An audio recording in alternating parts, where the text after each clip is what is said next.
Good evening, viewers, and welcome to Calypso Showcase. Tonight we feature Calypsonian Shortpants. His real name, Lewellyn McIntosh. And on the set tonight, we have Shortpants and his son, Richard. Welcome, both of you, to Calypso Showcase. Okay, welcome. Thank you very much, Alvin. Glad to be here. Well, in actual fact, you are a teacher at St. Mary's College. Tell me a little bit about that. Well, I've been teaching for a long time, about 24 years. I didn't start at St. Mary's. At first, I used to be at the Abbey School, Monks and Benedict. That's where I started teaching, shortly after leaving school. I went to school at QRC. I was at Abbey School for 6 years, and I went to St. Mary's in '74. We have a lot in common. I went to QRC, I went to UWI as well, and so did you. Yeah. You have a reputation for being something of a disciplinarian, and I think you are the dean, or were the dean at CIC at some time. Tell me something about that as well. Well, yeah, for about 4 years at St. Mary's, I was the dean. You see, the way the system operates there, the school is large, about 1,200 students. The principal can't do everything. So there is a dean for each form. Each form might be 5 or 6 classes. So, you've got 6 Form 1s, 6 Form 2s, and so on. And I was the Dean of Form 4 for about 2 years, and then Dean of Form 5 for another 2 years. And then I felt, well, I had enough, so I took a rest. Let me pose a question to Richard. Richard, what school do you go to? I attend Santa Cruz RC. Well, I understand this year that you performed quite well in the junior. In fact, you have the distinction of having the most humorous calypso. Yes, I do. What was the name of that calypso? I'm doing this. What? I'm doing this. You want to give me a line or two of it? You think you're good enough to give me some? If I get the guitar, yeah, sure. Yes, we can just get hand me the guitar and we get a little taste of we can the do tune that he's a little bit of doing this. Right. Thank you. Can't have him on the set without him doing something. You ready, cards?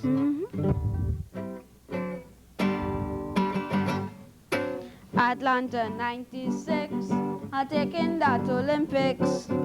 Check me in Atlanta, I run in the 400 meter.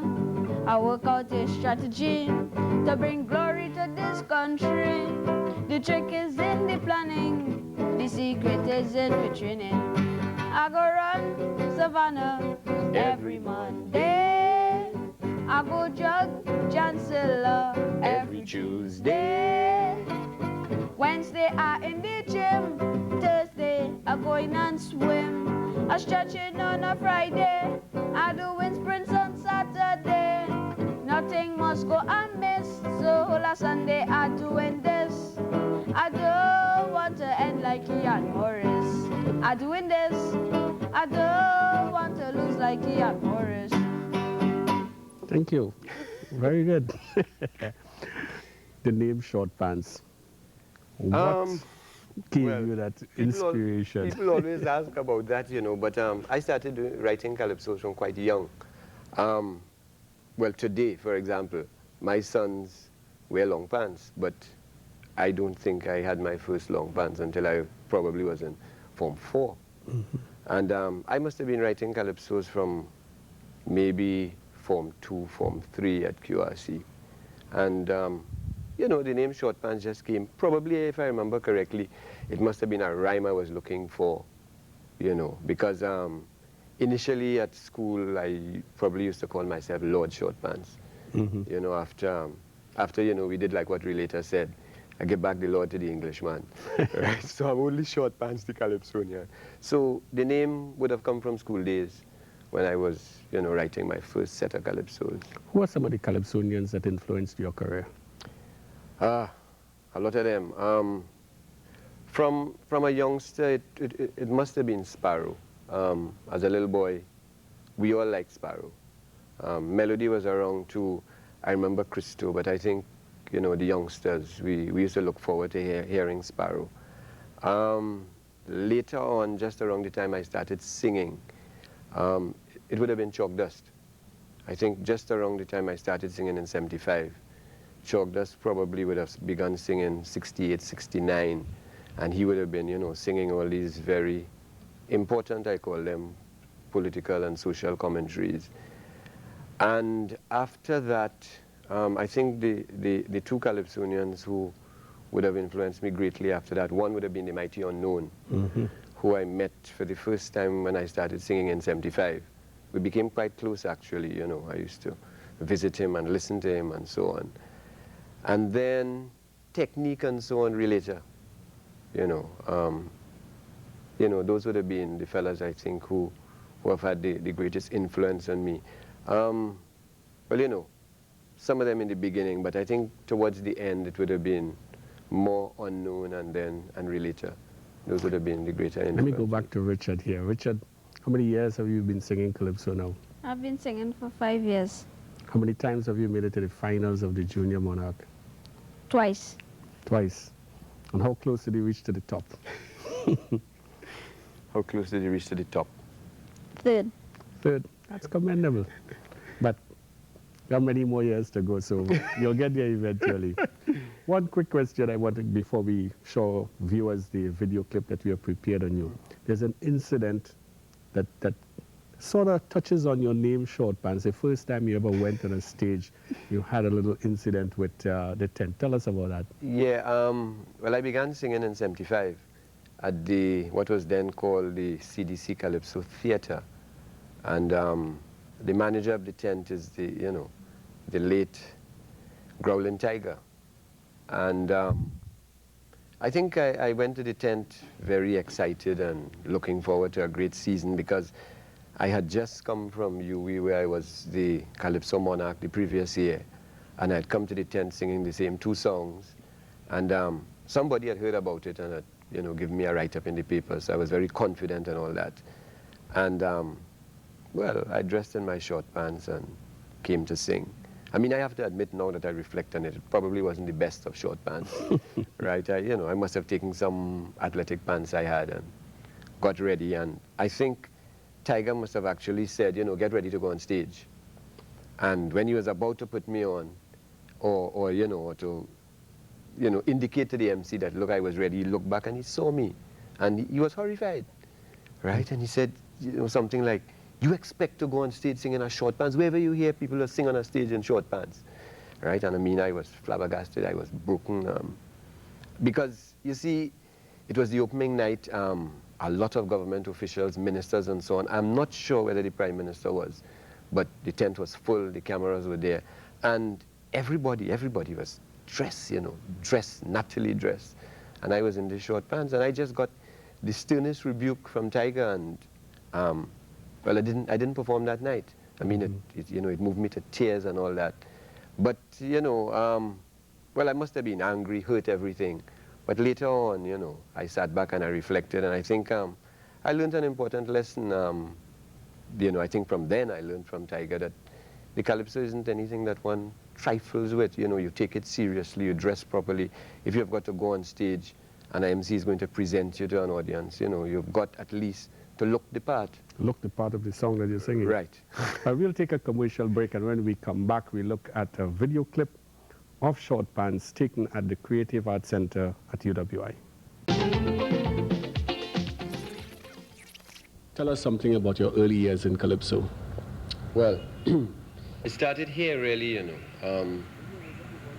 I used to write Calypsos for myself, but at school, and I was afraid to sing them because I guess 20 years ago, probably even before that, I didn't know how friends and relatives would have viewed singing Calypsos.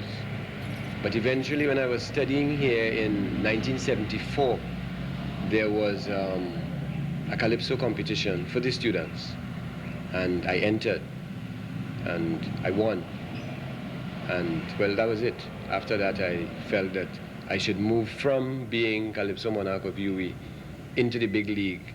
So 75, I went down to the auditions at the CDC Calypso Theater. It was in that old building on Queen Street.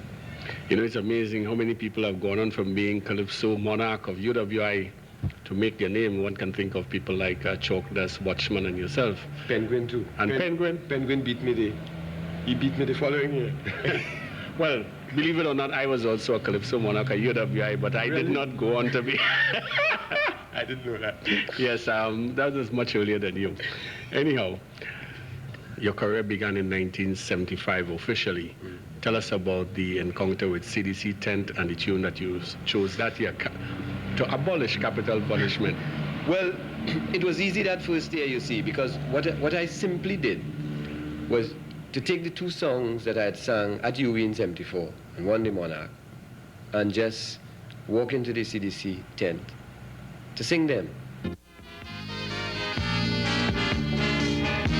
Mankind has made progress, you would agree. It is written in the pages of history. He was a senseless being, once resembling an ape, yet he caused so many things to take shape from his fantastic brain. So many things have come, motor car, aeroplane, and the atom bomb. But for the little things in life, man has no concern. Short pants wandering, will man never learn that when you've killed a man, you kill him. That is final. Neither judge nor jury could make that legal.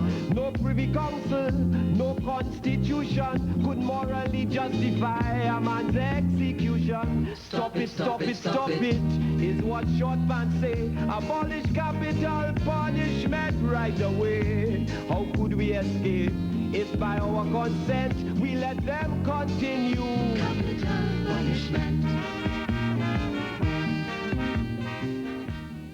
Listening to the sentiments of the tune, abolish capital punishment, do you still firmly believe that today? Yeah, I still feel so. I still feel so.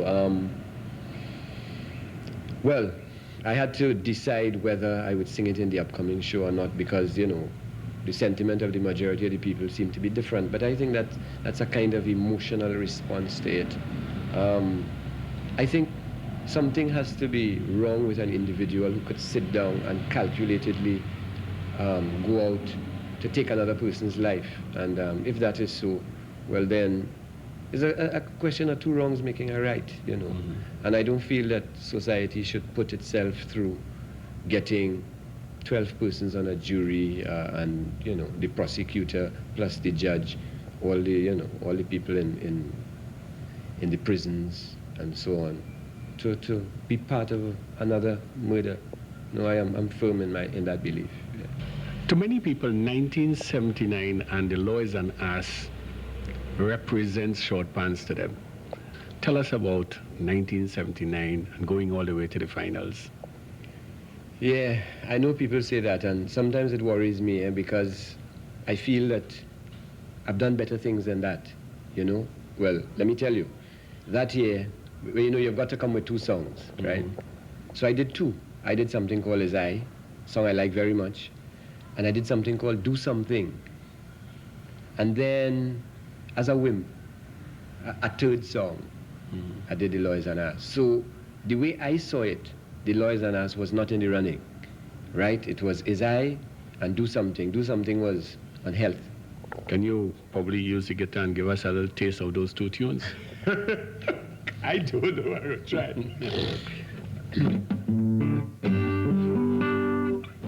I'm bound to complain because it causing me pain. Kamal Mohammed, are you lazy, weak or stupid? We swimming in wealth, you are the minister of health. Can you offer one explanation for the dread health situation? Wake up, I say Kamal. Shake up, I say Kamal. Pull up your socks, Kamal. Do something about the hospital. That was the chorus. Wake up, I say Kamal. Shake up, I say Kamal. Pull up your socks, Kamal. Do something about the hospital. I'll tell you a fantastic thing. About 2 years ago, I went to Grand Riviere night to look at turtles. And on the beach, there was a drunk man singing that. This is 13 years after. What about I Is You? couldn't believe it. What about Is I? Is I, right? Is I wonder if I could remember Is I, boy.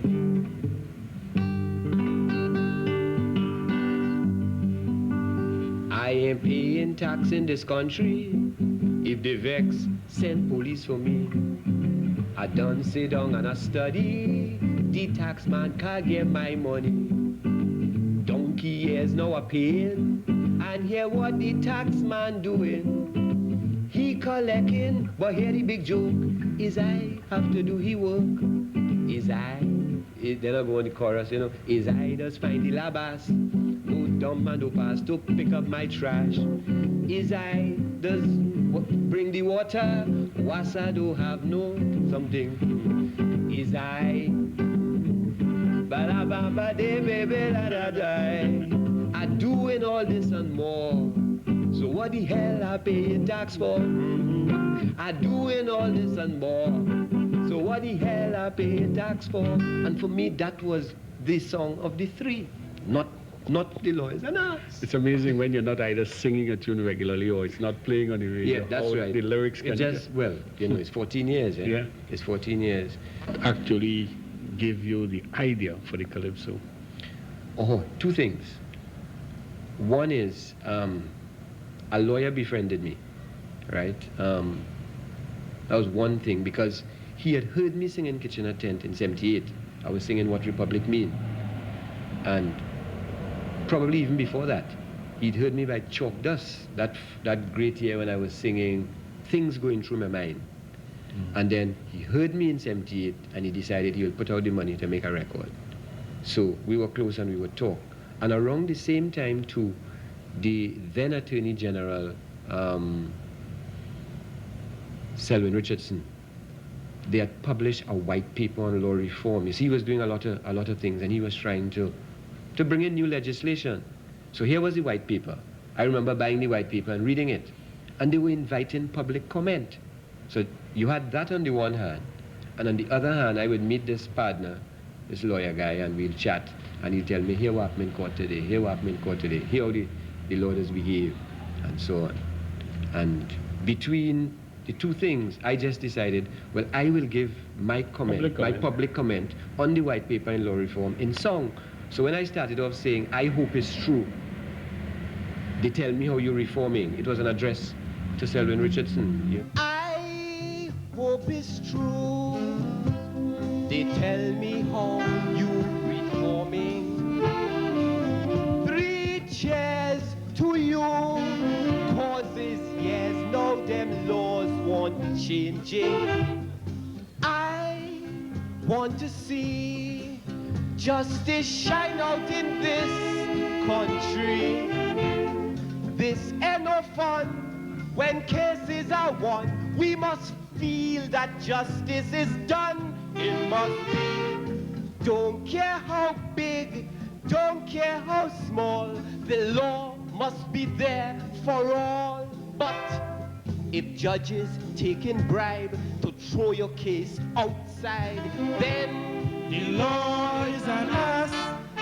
If when your case is called, no papers at all, then the law is on us. If policemen indeed selling and smoking weed, then the law is on us.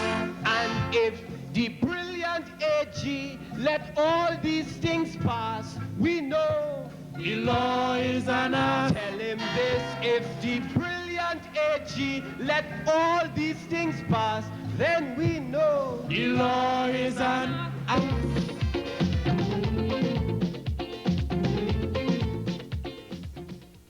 In 1984, singing in the Master's Den, which I consider to be, we used to call that the Protestant. Singing 2 numbers, The Invasion and The Lost Generation. I particularly remember The Lost Generation. Let's talk about The Lost Generation. For me, one of my best ever up to now. And I think it's still current, still relevant, an inspired song. There are different kinds of songs. Eh? Some songs, you create them. You decide, okay, I want to sing on X. Or sometimes people meet you. I mean, the Calypsonian is like a journalist. Hey boy, why do you sing about that? Why do you sing about this? And you decide, okay. And for me, I carry it with me, right? I don't write it same night. I take it. There's something we call, sometimes when I'm liming with Brian Honoré, commenter, we talk.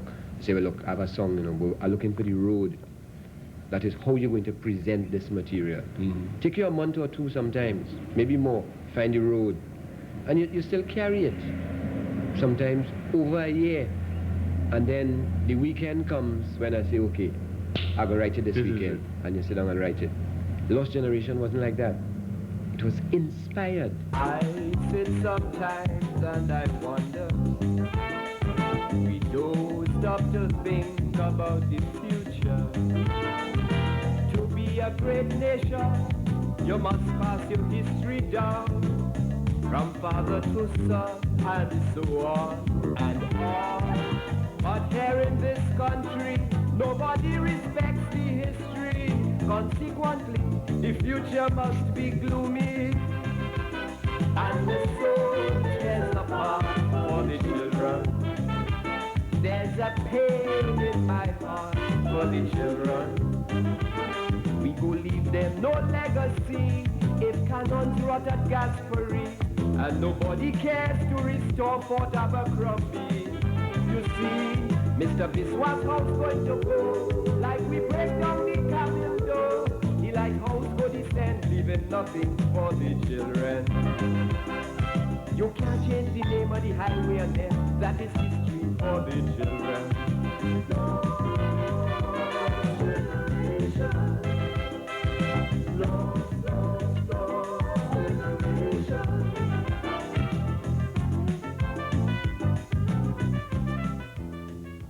Well, the following year, you were able to make it to the semifinals with two tunes, Saga of a Cow, and the other one, the Whole Pretty, the Hall of Justice. Yeah, well, you see, one of the things about the Masters then is that it became a family. Very soon you carved out your own niche. So there was an expectation. Shortpants will come with something socio-political, you know. The other guy will do this, the other guy will do that. The program was almost set, yeah. So you knew you had a niche. So there was a commitment in the tent. So you had to do something. And they were building the Hall of Justice, and I think at first it was 65 million, and then it went to 100 million, and then it went to 400 million. You know, I had to sing about that. The life and liberty of a country rests ultimately on its judges' integrity. But it wasn't me, no, it was Hayatali. He said the judges have some water in the brandy. And what father said had me in shock. He said when women give lawyers work, the poor creatures just have to bluff. And the Bruce Commission, them explode the situation. Yes, the report state the police need education. Pretty, the whole that they build pretty. The all sing of fear, made the country aware, politician does interfere. Pretty, you all that justice pretty. But if you park and get wrecked, you will lose your tape deck, your mag rim, and personal effect. And you can't find no writ, you see, because that is dead instantly. The hall standing pretty while they're doing your autopsy. Justice pretty on me. And the Saga of a Cow was a bet I had with a friend. You know, why you always so bitter? You know, because this friend knew another side of me. And I seemed to be humorous, you know, comic, but never like that on stage. I bet you can't write a comical guy. So I said, yeah, I like to write a comical guy. Nah, I bet you can't do that. And that was the Saga of a Cow. And up to now, I mean, whenever I sing that, I mean, people go in stitches, you know.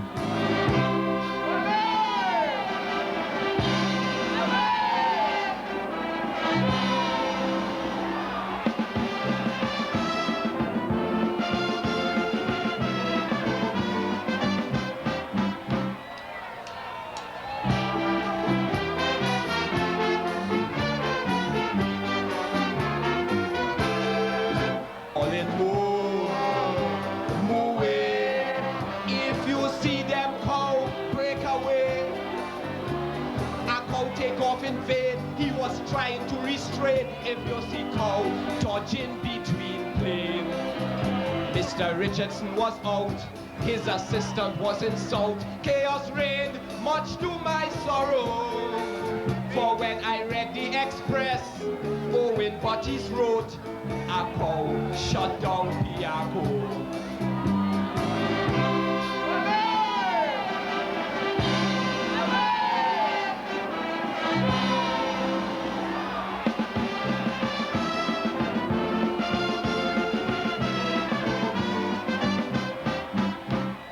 There's another side of you too, I think, which came out the following year, was that nobody thought of Shortpants in terms of party.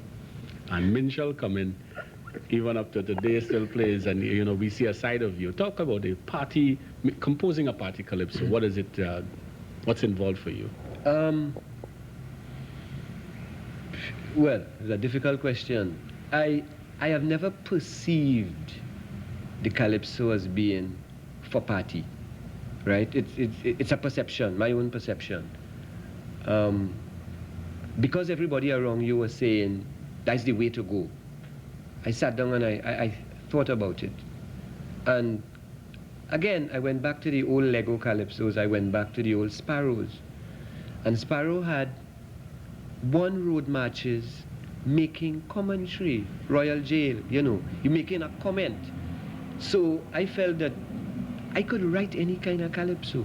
I choose, and sometimes I'm not sure people understand, you know. So when I'm talking with my brethren in Kaiso, it's not can't, they do have can't, right? After, well, it's nearly 20 years in this business. After 20 years in the business, it's not a boast. You learn, right? So there is the ability to write a calypso in any one of the various facets. But just as in a job you have an accountant and you have the general manager and you have the cleaner, I have chosen, and I feel that you must respect me for that. I choose that this is what I will do. If another Calypsonian says to me, I remember once talking to Explainer, he said, I will sing any social commentary, we have to dance. And I'm saying, okay, cool, I respect that. I don't have a problem with it. But for me, it's different. And to prove a point, I felt I could do the Minshall. Peter Mitchell, I think you are great. And the story I go to relate. I can't forget what I see and hear. In Savannah, Tuesday mass last year. The old grandstand jumper, when was 5 o'clock? I say bottle pelting, so I run the duck. But I see a fella passing asking what happened, he started to sing, Mitchell coming. Then the grandstand and the north stand, Mitchell coming. If you hear the confusion, Mitchell coming. They start shoving, they start pushing, Mitchell coming. On the chairs they was climbing, Mitchell coming. As the young as the old was something to behold, like they gone staring mad it was out of this world. Some was clapping their hands, some was screaming like hell, they was calling Peter Mitchell.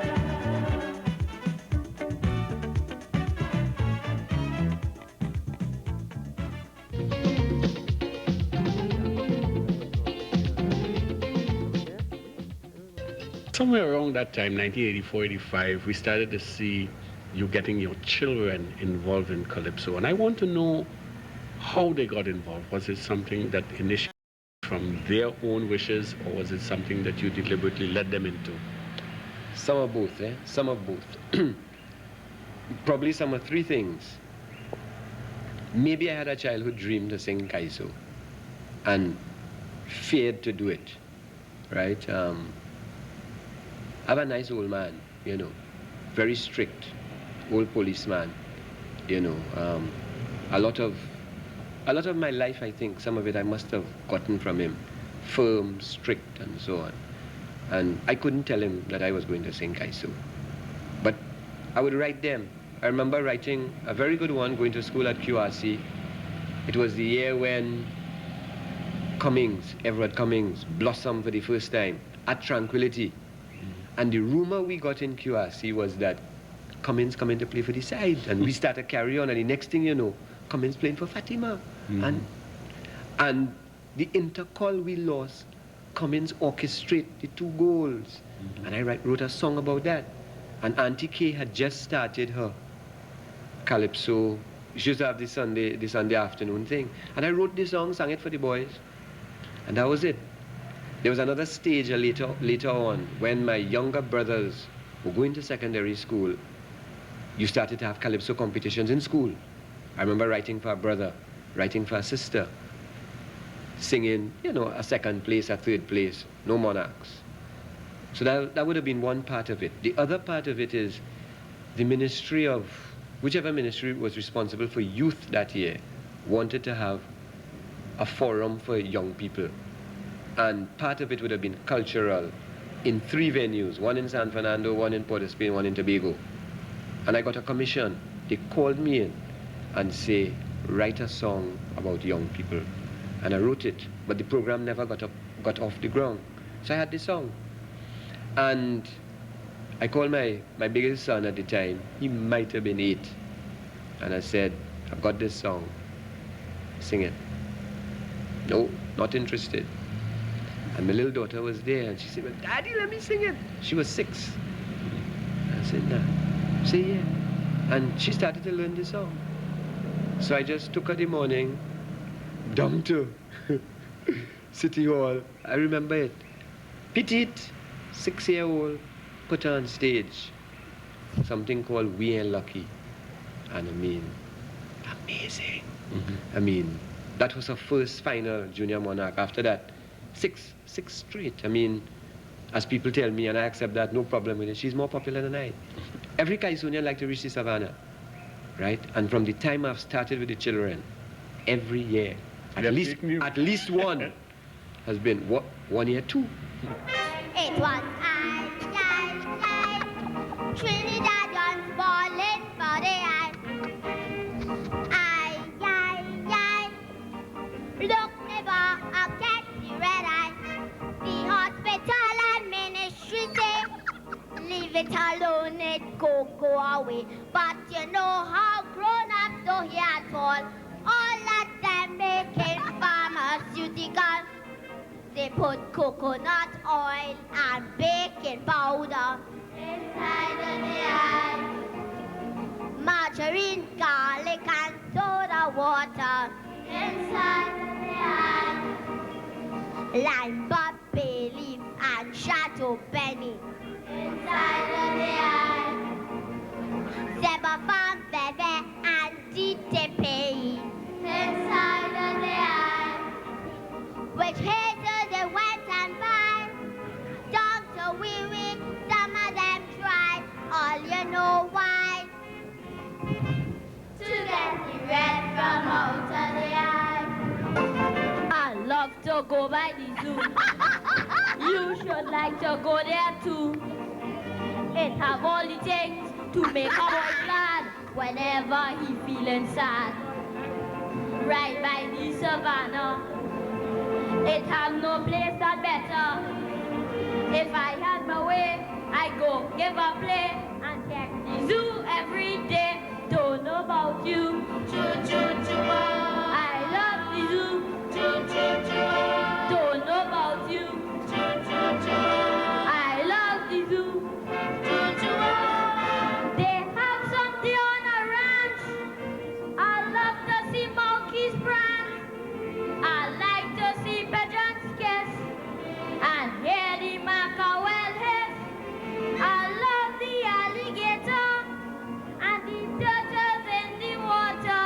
Don't know about you, I love the zoo.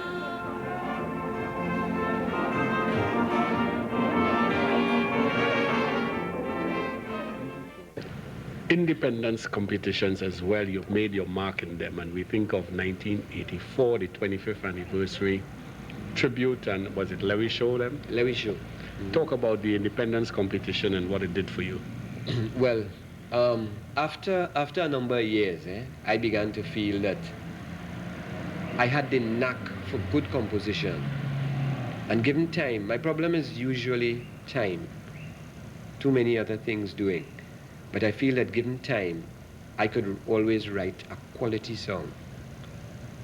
And in the independence competition, where we all start at the same starting line, my conviction is, they can't beat me, if you understand what I mean by that.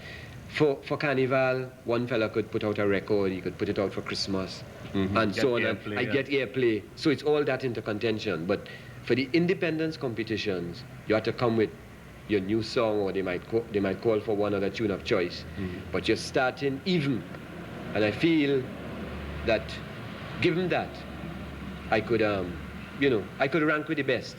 So Lewis show was like that. It was independence, and they wanted you to write something on the independence of the country. We've come of age, we've turned a page, what a privilege. We had our tears, we had our cares, now we reach 25 years. We've passed our youth, this is the truth, now we must show fruit.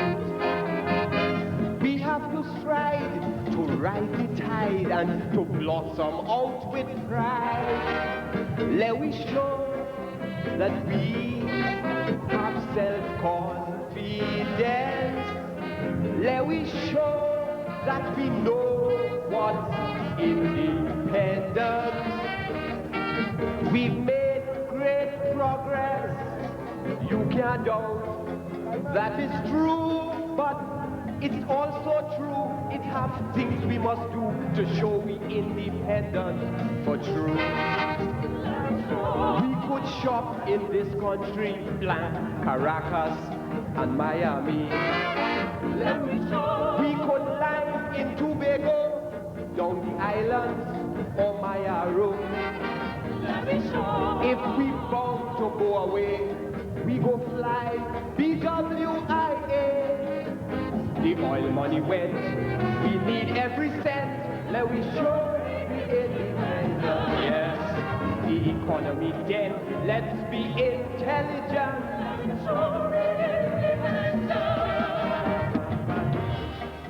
The next year, well, they had one 2 years later, and same thing.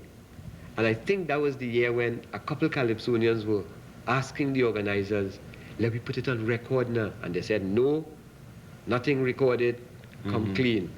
And that was the year I did Song for Richard. Again, one of my better ones. And changed the name. Well, Change the Name, in my book, is one of your biggest songs. And Well, I think, well, you see, where again, did you get the idea for Change the Name? we always see it differently. Again, commenter and I Lyman, because he was also in that final. So I'd written Song for Richard and looking for second song. And we Lyman down on Wrightson Road, nearby Holiday Inn. And I look across at the boat park up there, the panorama. And I say, Brian, that's the song. Now he's a librarian, he helped me. I remember he went and he brought 4 books about boats. I mean, sometimes you research these things. And I remember going into the Express it was, and the librarian showing me the clipping file. And because the boat was just breaking down. So I just put, some marine things, Right. and put what was happening with the boat.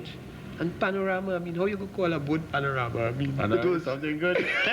panorama is something good, how you could call a boat panorama? Change the name, the boat making pan make shame. Pan bringing fame, the boat only bringing shame. Pan is beautiful, pan lifting culture. But the boat is joke, it don't work, boat canning panorama. Panorama is melody floating up from a well-tuned tenor. Panorama is harmony when bass and cello song is together. Panorama is strumming guitar, knocking iron, scratching scratcher. Panorama is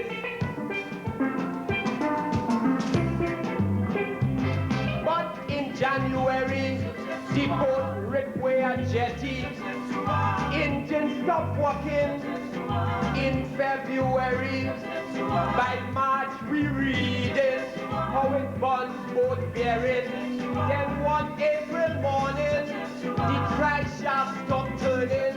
As change the name to MS Disaster, because nothing that both doing, songing like Panorama.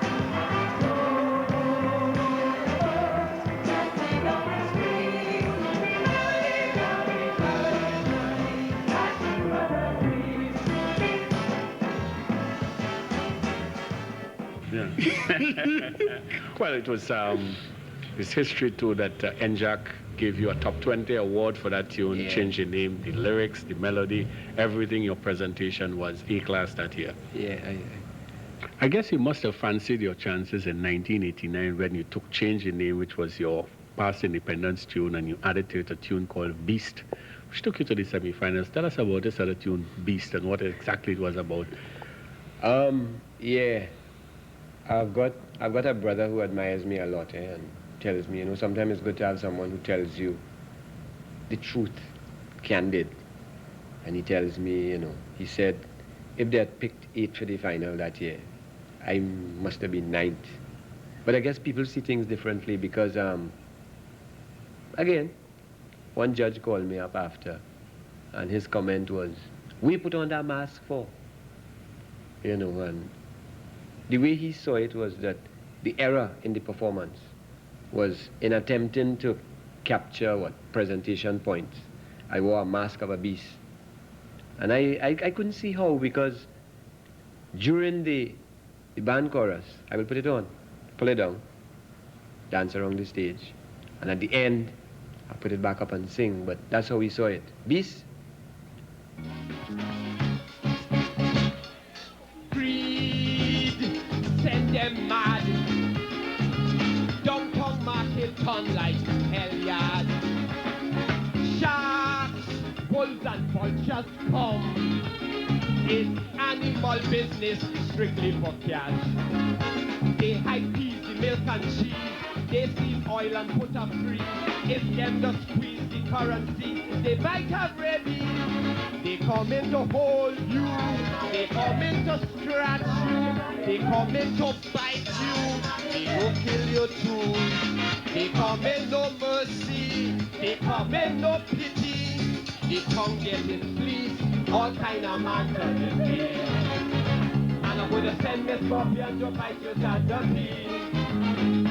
Yes, I'm gonna raise my taxes and cut your salary. Yes, I'm gonna send Miss Scorpion to bite your salary. Yes, I'm gonna send Miss Scorpion to bite your salary. Somebody say.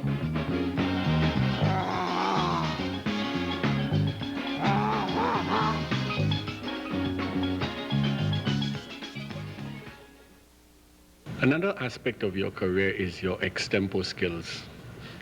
When did you find out that you had this ability to do extempo? Well, I think as a young fella, somewhere, I can't say where it started, but it's as though you always knew that Calypsonians used to extemporize.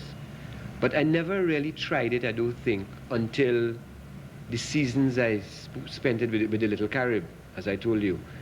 Relater, Superior in the Little Carib. Helen Camps used to put on these productions, and during the performance, what she wanted to do was to introduce real-life Calypsonians. So they worked it. So you'd leave your tent wherever and zero in on the Little Carib just around the time they were going to put you on. You'd come, we'd each sing a song, Superior, Relater, myself, and then we'd have an extempo battle.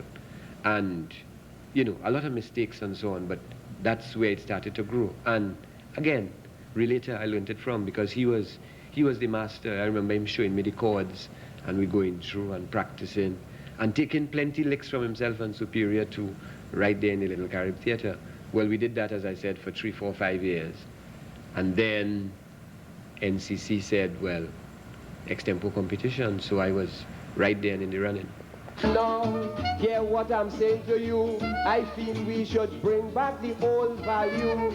Understand, while my song go on, instill that in the very young. You see the old people, they were here before. They know things going on, man, they know the score. The only way we will have any great future is if children learn to respect the elders. Thank you.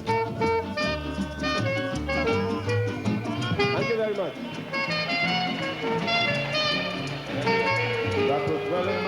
must respect your elders. Contestant number 3. They've always said that for an unattached Calypsonian to make it to the finals is against all the odds. 1993, you proved everybody wrong. Tell us about 1993, because it must have been a special year for you. Yeah. Well, it sums up a lot of what I've been saying for this entire interview. And that is, you get to a stage where you feel you could create the good song. I wasn't singing, right? I wasn't even sure where I was going. Perhaps I could even say that 1993 might have been the end of it for me, because what was happening was fellas were capitulating, and I felt rather than do that, I prefer to do like what Chogdas was saying back in '77. I'll hang up my guns. I'll have done with the Calypso thing, because I had to sing good Calypso or no Calypso, right? And things were happening. And here's the Calypsonian who would sing about the water and the lights and the road and justice. But things were happening in the Calypso arena. And I had a duty to do something about it. And I think it was 2 years ago.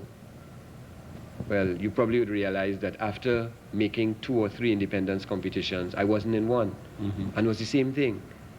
I said, I was going. And when you reach the seeding Calypsonians into the competition, and I felt it was wrong. It was wrong. I mean, everything about it. I read through the rules, and it's wrong, man. And the guys were saying, yeah, it's wrong, but We had to live with it. yeah. And I couldn't deal with that. So I write the song. You must have seed.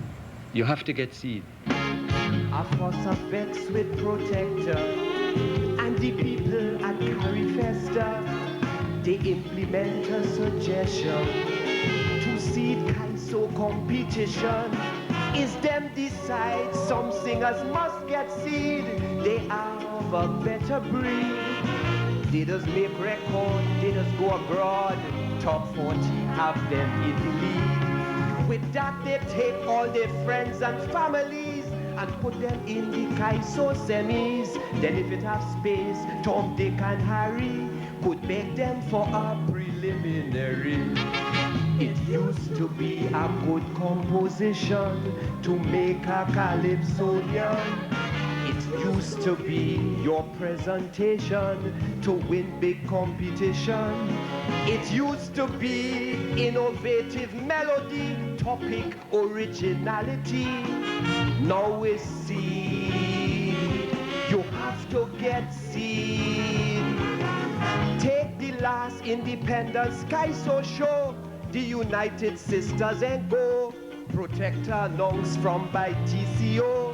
You have to get seed to sing Calypso. Oh ho ho, la da de le bambe de.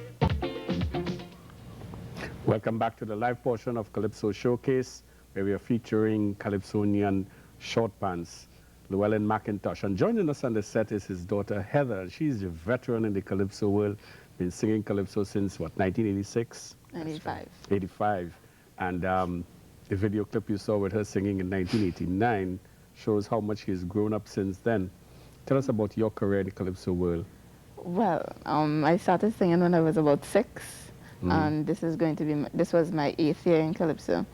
And well, I have won quite a lot of prizes over the years, but I only made it to the final 6 years. Richard has taken over the last 2 years, you know. What school do you go to? I go to Holy Name Convent. Holy Name. And to sort of close the program tonight, Shortpants is going to do a tune that he sang somewhere back in 87, 88 called No Race. But before that, I'd like to thank him officially for giving us a very interesting program. Thank you, Heather, for coming, and thank you, Richard. Thanks for having and me. Andrew, who is not here, well, just say hello to him as well. And thanks to all the fans and supporters throughout the years. Thanks very much. Shortpants with No Race. They start to talk about race. Who must get first, second, and third place? They say one race done come and they earn How our next race must get a turn. 5 years down the street, they can't wait. Things start as they leave the gate. Tell them politicians for me, Trinidadians don't talk race in this country. We just buy doubles, no race. Cost them constable, no race. Run the savannah, no race. Suck all the bad oyster. We like fried chicken, no race. And nice woman passing. I find it's a shame, it's a damn disgrace. They not reach inside, they talking about race. They warming up for race. You wouldn't know if you see them embrace. But in the country had a big feud. Somebody say it had race induced. That was the first heat. Tabaki jump up and ball out the cheat. Take them on, you surely get killed. 30 years a race, help love until. That's why we parang, no race. We eat sky sukai fan, no race. We does lime Storby and St. James Jose. We drinks Caribbean. Some does go Maruga to get Obeah. Race can make me lose my cool. I know they come out to divide and rule.